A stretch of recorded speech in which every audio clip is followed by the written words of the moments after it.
तो देखो तो बच्चों, हम लोग क्या पढ़े थे? तो सेकेंड ऑर्डर का हाफ लाइफ बराबर क्या पढ़े? 1/a इंटू के, है ना। देखो, तो हमने जीरो ऑर्डर का क्या, फर्स्ट ऑर्डर में क्या पढ़ा था? तो हमने फर्स्ट ऑर्डर में पढ़ा था कि जो फर्स्ट ऑर्डर के जो हाफ लाइफ होते हैं वो इनिशियल कॉन्सेंट्रेशन से इंडिपेंडेंट होता है ना। तो ये जो फर्स्ट ऑर्डर का हाफ लाइफ होता है वो इनिशियल कॉन्सेंट्रेशन से इंडिपेंडेंट होता है, ठीक है। हमने जीरो ऑर्डर में क्या पढ़ा था? तो हमने जीरो ऑर्डर में पढ़ा था कि जो जीरो ऑर्डर के हाफ लाइफ होते हैं वो इनिशियल कॉन्सेंट्रेशन के डायरेक्टली प्रोपोर्शनल होते हैं। मतलब फर्स्ट ऑर्डर के जो हाफ लाइफ होते थे, तो जो फर्स्ट ऑर्डर के हाफ लाइफ होते थे वो क्या होते थे? इनिशियल कॉन्सेंट्रेशन से इंडिपेंडेंट। जीरो ऑर्डर का हाफ लाइफ क्या होता था? Directly proportional. सेकेंड ऑर्डर का हाफ लाइफ क्या होगा? तो half life of second order reaction is inversely proportional, है ना। मतलब सेकेंड ऑर्डर के जो हाफ लाइफ होंगे तो half life of second order reaction is inversely proportional of initial concentration. मतलब ये जो सेकेंड ऑर्डर का जो हाफ लाइफ होगा, तो ये जो सेकेंड ऑर्डर का हाफ लाइफ होगा वो क्या होगा? तो इनिशियल कॉन्सेंट्रेशन का इनवर्सली प्रोपोर्शनल होगा। ये जो सेकेंड ऑर्डर का जो हाफ लाइफ होगा वो क्या होगा? इनिशियल कॉन्सेंट्रेशन के इनवर्सली प्रोपोर्शनल होगा। मतलब फर्स्ट ऑर्डर के जो हाफ लाइफ होते हैं वो क्या होते हैं? Directly proportional. सेकेंड ऑर्डर के जो हाफ लाइफ होते हैं वो क्या होते हैं? Inversely proportional. जीरो ऑर्डर में डायरेक्टली, फर्स्ट में इंडिपेंडेंट, है ना। तो इसका मतलब क्या हुआ? तो मान लेते हैं किसी का इनिशियल कॉन्सेंट्रेशन 1 है ना, और अगर मान लेते हैं इसका हाफ लाइफ 5 मिनट है, तो अगर 1 से 1/2 होने में अगर 5 मिनट का टाइम लगा तो 1/2 से 1/4 होने में हाफ मिनट, 2.5 मिनट का टाइम लगेगा। मतलब जब पहले इनिशियल कॉन्सेंट्रेशन 1 और 1 से 1/2 हुआ 5 मिनट में, तो 1/2 से 1/4 कितना होगा? 2.5 मिनट में। मतलब जो कॉन्सेंट्रेशन आधा तो टाइम भी आधा। 1/4 से 1/8 कितना देर में होगा? तो 1/4 से 1/8 1.25 मिनट में। 1/4 से 1/8 से 1/16 इससे आधा टाइम में। मतलब जैसे जैसे टाइम चेंज हो रहा है, जैसे जैसे कॉन्सेंट्रेशन चेंज हो रहा है, टाइम भी हमारा चेंज होता जाएगा, ठीक है बच्चों। तो कुछ भी नहीं है ना। तो मैं बताया zero order, first order, second order का हाफ लाइफ बताया, ठीक है। अगर मान लेते हैं, इसको लिखो तो,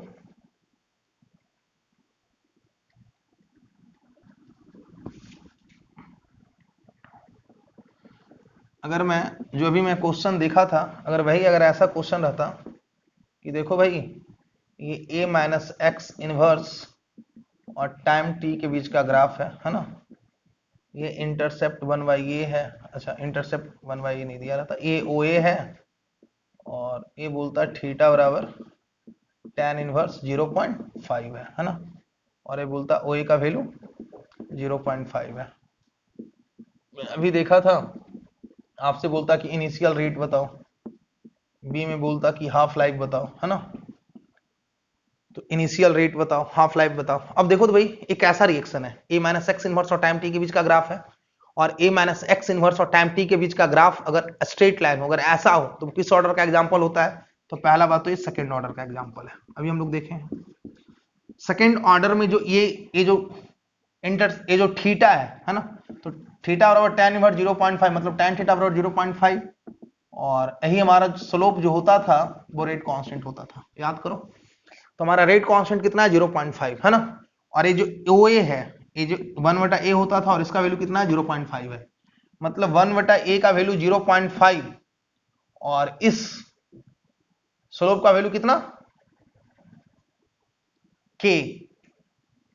तो initial rate, second order reaction है, तो सेकेंड ऑर्डर रिएक्शन के लिए इनिशियल रेट क्या करोगे? अगर इनिशियल रेट चाहिए तो कॉन्सेंट्रेशन भी इनिशियल चाहिए। तो इनिशियल कॉन्सेंट्रेशन कितना आ गया मेरे भाई?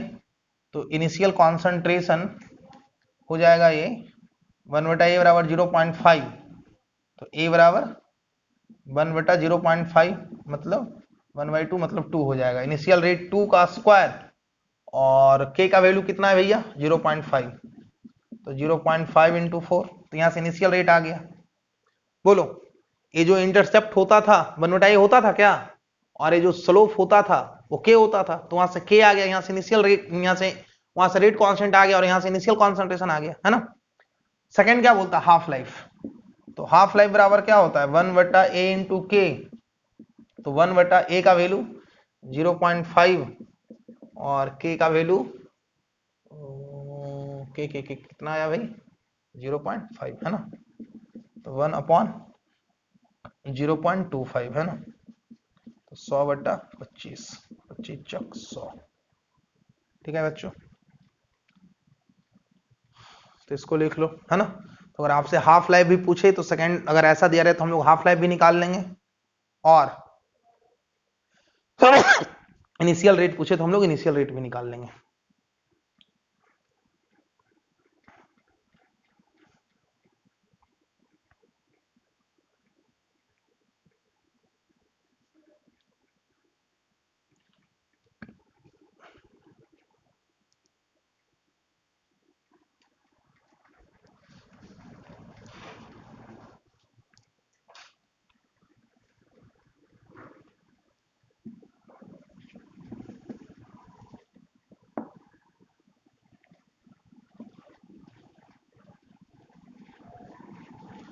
अब देखो बच्चों, जैसे हम लोग फर्स्ट ऑर्डर पर है, सेकंड ऑर्डर पर है, जीरो ऑर्डर पर है, उसी प्रकार से हम लोग nth ऑर्डर रिएक्शन हम लोग लिखते हैं, है ना। तो अगर हम बात करें nth ऑर्डर रिएक्शन का, ठीक है, तो जैसे फर्स्ट ऑर्डर में क्या होता है, तो फर्स्ट ऑर्डर में होता है कि जो रिएक्टेंट के कॉन्सेंट्रेशन के ऊपर पावर कितना होना चाहिए, 1 होना चाहिए, ठीक है। सेकेंड ऑर्डर में क्या होता था, तो सेकेंड ऑर्डर में होता था कि रेट लॉ एक्सप्रेशन में रिएक्टेंट के कॉन्सेंट्रेशन की पावर 2 होना चाहिए। जीरो ऑर्डर में क्या होता था, रेट लॉ एक्सप्रेशन में रिएक्टेंट के कॉन्सेंट्रेशन की पावर 0 होना चाहिए। nth ऑर्डर में क्या होगा, तो nth ऑर्डर में होगा कि रेट लॉ एक्सप्रेशन में रिएक्टेंट के कॉन्सेंट्रेशन का पावर 0 होना चाहिए, है ना। सॉरी, nth ऑर्डर में क्या होना चाहिए, रेट लॉ एक्सप्रेशन में रिएक्टेंट के कॉन्सेंट्रेशन के ऊपर पावर n होना चाहिए। जीरो ऑर्डर में 0 होना चाहिए, फर्स्ट ऑर्डर में 1 होना चाहिए, सेकंड ऑर्डर में सेकंड, और nth ऑर्डर में n होना चाहिए। मतलब अगर हम बात करें कि r बराबर k a के पावर n, तो यहाँ पे पावर कितना है, n है। तो अगर यहाँ पे पावर n है तो किस ऑर्डर का रिएक्शन है, n ऑर्डर का रिएक्शन है ना। ये n ऑर्डर का रिएक्शन है, तो n ऑर्डर मतलब इसके ऊपर पावर कितना हो गया, n हो गया, है ना। तो इसमें जो पहला चीज होता है, तो पहला तो यूनिट की बात होता है ना।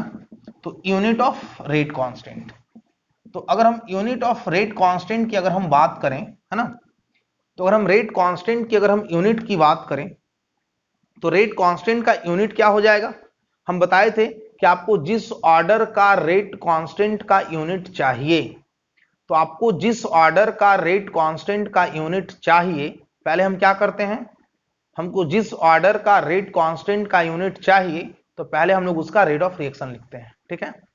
तो अगर मुझे nth ऑर्डर का अगर रेट कांस्टेंट का यूनिट चाहिए, तो हम लोग पहले nth ऑर्डर का रेट ऑफ रिएक्शन लिखेंगे। अगर मुझे nth ऑर्डर का रेट ऑफ रिएक्शन का यूनिट चाहिए, तो पहले हम लोग nth ऑर्डर का रेट ऑफ रिएक्शन लिखेंगे। तो rate of reaction nth order का लिख लिए, है ना, दिस। तो R क्या होता है, चेंज इन कॉन्सेंट्रेशन। तो चेंज इन कॉन्सेंट्रेशन मतलब मोल पर लीटर बाई टाइम, के इसका क्या हो गया, मोल पर लीटर के पावर n।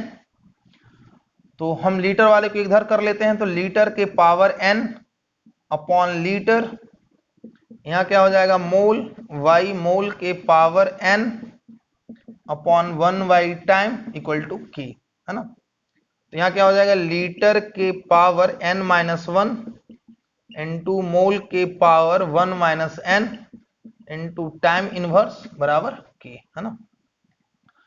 तो हमारा जो nth ऑर्डर का रेट कांस्टेंट का यूनिट आया वो क्या हो गया, लीटर के पावर n माइनस 1, मोल के पावर 1 माइनस n और टाइम इनवर्स। ये बहुत ही इंपॉर्टेंट है, आपको याद होना चाहिए, है ना। जैसे देखो, जब हम फर्स्ट ऑर्डर का वैल्यू पुट करते तो 1 minus 1 0, 1 minus 1 0 time inverse, zero का पुट करते तो 0 माइनस 1 और 1 माइनस 0, तो मोल पर लीटर मतलब मोलरिटी टाइम इनवर्स, है ना। तो ये आपको यूनिट याद होना चाहिए nth ऑर्डर का, कि nth ऑर्डर का यूनिट होता है लीटर n माइनस 1, मोल के पावर 1 माइनस n और टाइम इनवर्स, है ना। आपको इसका रेट कांस्टेंट का यूनिट याद होना चाहिए, वो यूनिट क्या है, लीटर के पावर n माइनस 1, मोल के पावर 1 माइनस n और टाइम इनवर्स। देखो कभी कभी क्या होता है ना, इससे आपसे क्वेश्चन भी पूछा जा सकता है। कहीं पे अगर मान लेते हैं ऐसा रहता k बराबर मोल के पावर 1-1/2, ठीक है, लीटर के पावर 1/2 और टाइम इनवर्स रहता। कहीं पे ऐसा रहता कोई क्वेश्चन है कि जहां पे मोल के पावर -1/2, लीटर के पावर 1/2 और ऐसा रहता टाइम इनवर्स, और बोलता कि ऑर्डर बताओ। क्या पूछा है? तो बोला है मोल के पावर -1/2, लीटर के पावर 1/2 और टाइम इनवर्स है, और आपसे ऑर्डर पूछ रहा है, ठीक है। तो इस रेट कांस्टेंट का जो यूनिट गिवन है, तो इस रेट कांस्टेंट की यूनिट को हम लोग स्टैंडर्ड जो nth ऑर्डर का रेट कांस्टेंट का यूनिट है, हम लोग उससे इक्वेट कर लेंगे। तो ये जो है, तो यहां पे देखो तो यार मोल के पावर क्या है, -1/2, और आप क्या पढ़े हो, तो यहां पर मोल के पावर 1-n। तो अगर इसको इक्वेशन 1 मान लें और इसको 2 मान लें और दोनों को इक्वेट कर दें, तो फ्रॉम 1 एंड 2, है ना, तो फ्रॉम 1 एंड 2 क्या हो जाएगा, तो यहाँ पे मोल का पावर कितना है भैया 1-n, और आपने क्या लिया है -1/2, तो 1 - n = -1/2, तो 1 + 1/2 बराबर n, तो n इज द 3/2, मतलब ऑर्डर कौन सा 3/2 ऑर्डर, है ना। तो कभी कभी क्या होगा, आपको nth ऑर्डर का रेट कांस्टेंट का यूनिट से आपसे ऑर्डर भी पूछ देगा। तो आपको करना क्या है, तो अगर कहीं पे रेट कांस्टेंट के यूनिट से अगर ऑर्डर अगर आपसे पूछा जाए, तो आप क्या करोगे, उस जो गिवन इक्वेशन के रेट कांस्टेंट हैं, तो उस रेट कांस्टेंट के जो मोल के पावर हो, लीटर के पावर हो, उस पावर को हम लोग जो nth ऑर्डर का रेट कांस्टेंट का यूनिट है, उसके जो मोल के पावर है, लीटर के पावर है, उससे हम इक्वेट कर लेंगे। ठीक है बच्चों, लिखो।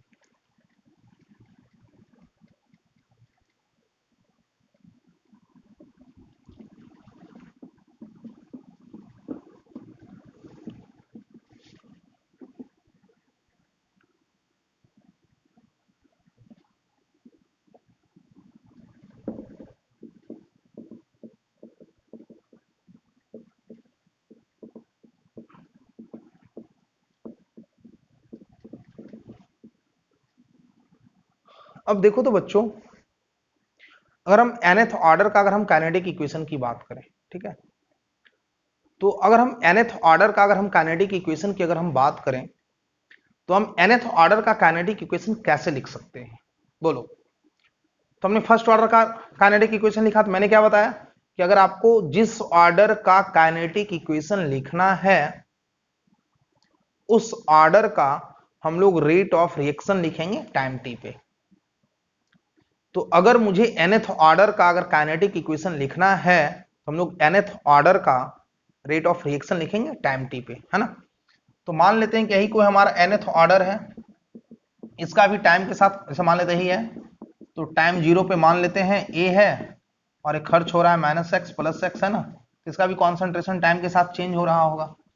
तो हम मान लें कि हमारा r बराबर k a के पावर n है ना, तो टाइम t पे लिखते हैं, तो k a - x के पावर n, इसको लिख लेते हैं dx/dt बराबर k a - x के पावर n। हम बताए हैं कि आपको जिस ऑर्डर का काइनेटिक इक्वेशन चाहिए, तो उस ऑर्डर का हम लोग रेट ऑफ रिएक्शन लिखते हैं टाइम t पे। तो अगर मुझे nth ऑर्डर का काइनेटिक इक्वेशन चाहिए, तो हमने क्या करेंगे, हम पहले क्या करेंगे, तो nth ऑर्डर का रेट ऑफ रिएक्शन लिखेंगे टाइम t पे। अगर मुझे nth ऑर्डर का काइनेटिक इक्वेशन चाहिए, तो हम पहले क्या करेंगे, nth ऑर्डर का रेट ऑफ रिएक्शन लिखेंगे टाइम t पे। तो हम nth ऑर्डर का जब हम लोग रेट ऑफ रिएक्शन लिख लिए टाइम t पे, तो यहाँ पे क्या हो जाएगा dx अपॉन a - x के पावर n बराबर k dt, है ना। आप इसको इंटीग्रेट करोगे, वही इंटीग्रेशन है, ये क्या है dx अपॉन a - x के पावर n बराबर k dt। तो a - x के पावर हम लोग -n लिख सकते हैं k dt। तो x के पावर n का इंटीग्रेशन कितना हो जाएगा, xn + 1 अपॉन n + 1, इसका कितना हो जाएगा a - x - n + 1 n + 1, और ये वाला माइनस यहाँ आ जाएगा, तो a - x 1 - n minus minus plus n minus 1। जिनको इंटीग्रेशन नहीं आता साइड में हम कर दिए, आप इसको लिख सकते हो, है ना। तो यहां से हमारा इंटीग्रेशन क्या आया भाई, a माइनस एक्स के पावर 1 माइनस n बराबर n माइनस 1 बराबर के टी प्लस सी, है ना। क्या बताए कि अगर आपको nth ऑर्डर का काइनेटिक इक्वेशन चाहिए, अगर आपको nth ऑर्डर का काइनेटिक इक्वेशन चाहिए तो पहले आप उसका रेट ऑफ रिएक्शन लिखोगे, है ना, उसको dx by dt में तोड़ोगे, इंटीग्रेट करोगे। इंटीग्रेशन करने के बाद ये हमारा क्या आया, इसी c को हम लोग कहते हैं इंटीग्रेशन कांस्टेंट। क्या कहते हैं बच्चों, इस c को हम लोग कहते हैं इंटीग्रेशन कांस्टेंट, है ना। तो अब मुझे क्या करना है, तो इस इंटीग्रेशन कांस्टेंट के वैल्यू को रिमूव करना है। तो हम लोग इस इंटीग्रेशन कांस्टेंट के वैल्यू को कैसे रिमूव करते थे, तो भाई इनिशियल कंडीशन, है ना। तो इनिशियल कंडीशन से मुझे इसको रिमूव करना है, तो हम लोग इसे कैसे रिमूव करेंगे, तो t0 तो x0, तो t0 तो x0, है ना। तो 1 माइनस एक्स का value 0, 1 minus n upon n minus 1 बराबर k इंटू टी का वैल्यू 0 c। तो c बराबर क्या हो गया, a के power 1 minus n upon n minus 1, है ना। c बराबर क्या हो गया, a अपॉन a के पावर 1 माइनस n। तो इस c का वैल्यू यहाँ हम लोग पुट करेंगे, क्या हो जाएगा, a minus x upon power 1 minus n minus 1 बराबर के टी प्लस सी का वैल्यू a के पावर 1 माइनस n।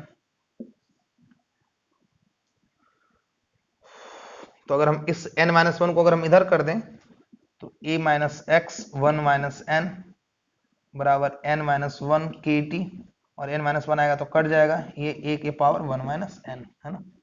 लेकिन देखो इसमें कंडीशन क्या है ना, कि हम n का वैल्यू जब भी लेंगे तो 2 या 2 से बढ़ा लेंगे, है ना, तभी एप्लीकेबल है। अगर उससे छोटा लेना होता तो फिर हम लोग काइनेटिक इक्वेशन पढ़े क्यों थे, है ना, हम लोग सीधे nth ऑर्डर का पढ़ लेते। तो हमारा जो nth ऑर्डर का काइनेटिक इक्वेशन आया वो क्या आया, a minus X 1 minus n बराबर n minus 1 K T plus a के पावर 1 माइनस n, है ना। तो a minus X 1 minus n बराबर n minus 1 K T plus a के पावर माइनस 1 बाई n, है ना।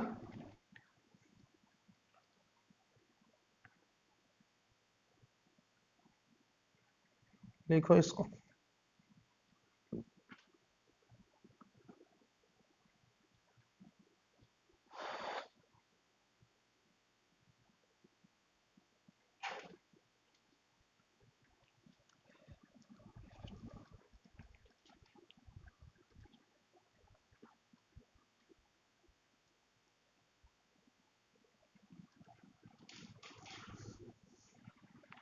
देख ली बच्चों। तो हमारा जो काइनेटिक इक्वेशन आया हम लोग उसको देखते हैं, है ना। तो हमारा जो काइनेटिक इक्वेशन आया वो आया a minus X 1 minus n बराबर n minus 1 K T plus a के पावर 1 माइनस n, है ना। तो थोड़ा हम चेक करते हैं कि हमारा जो काइनेटिक इक्वेशन है वो सही है या गलत है। लेकिन हम याद रखना है n का वैल्यू जब भी लेना है तो या तो 2 लेना है या तो 2 से बढ़ा लेना है, ठीक है। तो हम n का वैल्यू अगर हम 2 पुट करते हैं तो क्या हो जाएगा, a माइनस एक्स 1 माइनस 2 बराबर 2 minus 1 K T plus a के पावर 1 माइनस 2, है ना। क्या हो जाएगा, 1 बटा a माइनस एक्स बराबर के टी प्लस 1 अपॉन ए। सही है, हम लोग कहीं तो पढ़े हैं कि जो हम लोग काइनेटिक इक्वेशन पढ़े हैं nth ऑर्डर का ही तो पढ़े हैं, सेकंड ऑर्डर का, 1 अपॉन a माइनस एक्स बराबर के टी प्लस 1 अपॉन ए, है ना। बोलो,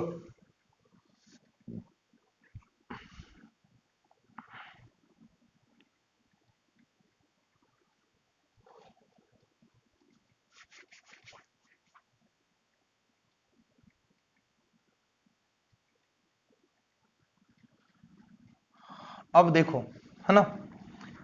तो अगर हम अब बात करें कि थर्ड ऑर्डर काइनेटिक, हम इस पे आते हैं। हम अगर हम अब बात करें, अब हम किसी ऑर्डर पे हम चले जाएं, थर्ड ऑर्डर पे चले जाएं, फोर्थ ऑर्डर पे चले जाएं, फिफ्थ ऑर्डर पे चले जाएं, है ना। तो हम लोग उतना बार बार हम लोग करते नहीं रहेंगे। अगर मान लेते हैं, अगर ऐसा रहता कि kinetic equation of third order reaction, है ना, तो काइनेटिक इक्वेशन अगर हम थर्ड ऑर्डर की अगर हम बात करें थर्ड ऑर्डर रिएक्शन क्या हो जाएगा, तो n का वैल्यू क्या पुट करोगे आप 3, है ना। तो काइनेटिक इक्वेशन अब क्या पढ़े हो, तो a minus X 1 minus N बराबर n minus 1 K T plus a के पावर 1 माइनस n, है ना। तो a minus X 1 minus N बराबर n minus 1 K T plus a की पावर 1 माइनस एन। अगर आप n का वैल्यू 3 पुट करते हो तो क्या हो जाएगा, a minus X 1 minus 3 minus 1 K T plus a के पावर 1 माइनस 3। तो a माइनस एक्स माइनस 2 बराबर 2 के टी प्लस तो क्या हो जाएगा 1 बटा a माइनस एक्स स्क्वायर बराबर 2 के टी प्लस 1 बटा a स्क्वायर। बोलो, तो अगर आपको थर्ड ऑर्डर की बात करना होगा तो आप क्या करोगे, तो जो आप nth ऑर्डर पर हो तो उस nth ऑर्डर में n का वैल्यू क्या पुट कर लोगे, आप 3 पुट कर लोगे। तो जब आप n का वैल्यू 3 पुट करोगे तो आपका थर्ड ऑर्डर का काइनेटिक इक्वेशन आ जाएगा, है ना।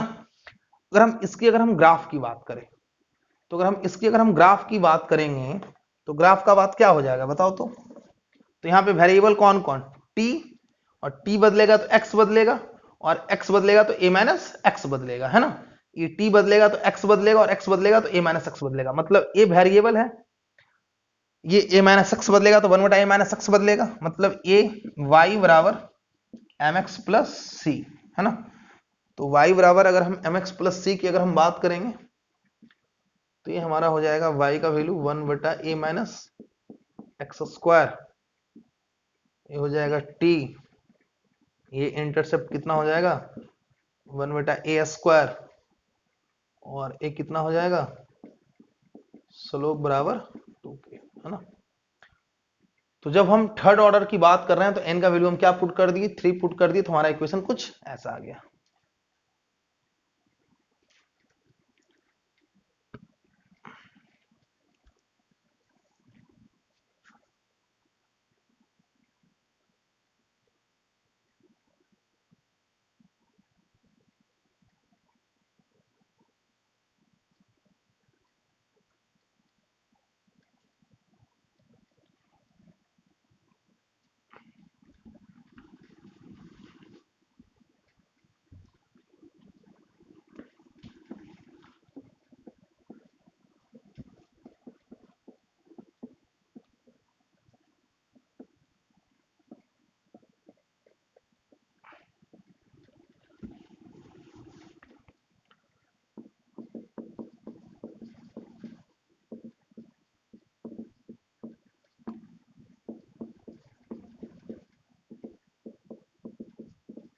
देखो बच्चों, हम लोग जो अब नेक्स्ट क्लास में पढ़ेंगे, है ना,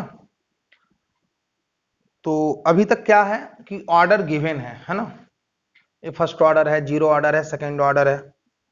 हम लोग अगले क्लास में ऑर्डर को डिटरमाइन करने के लिए हम लोग सीखेंगे कि अगर कहीं पे ऑर्डर गिवन नहीं हो तो हम लोग ऑर्डर को कैसे डिटरमाइन करेंगे। ठीक है बच्चों, चलिए धन्यवाद, हम लोग नेक्स्ट क्लास में फिर से मिलते हैं।